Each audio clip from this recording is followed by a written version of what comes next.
Under Child Act, Section 31, the activity of sexually harassing a child or causing or even enabling the child to be abused will be punished by 20 years of imprisonment.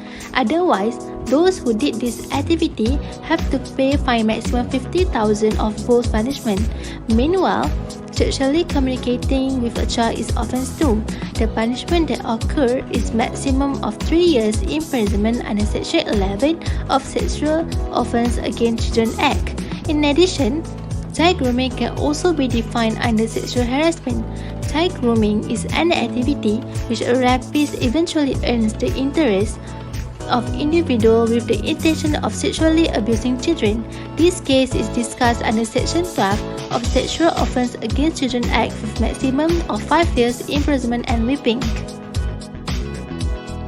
Once a report had been received by the investigation officer, they will start an inquiry according to the police report.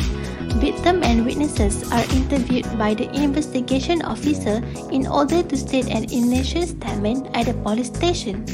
Next, the investigation officer will refer the cases to the Deputy Public Prosecutor (DPP) based on the facts. If the Deputy Public Prosecutor (DPP) determines that the ample evidence exists, they will sue the defendant by a suitable punishment.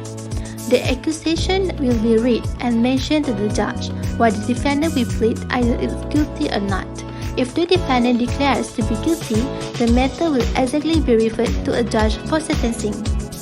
Otherwise, a complete trial will begin only if the defendant declares to be not guilty. The defense stage of the trial will begin with the Deputy Public Prosecutor calling witnesses to give their testimonies.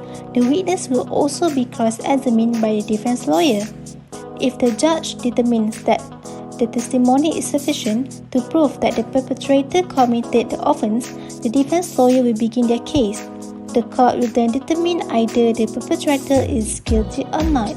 If the perpetrator found out to be guilty, the court will impose a sentence.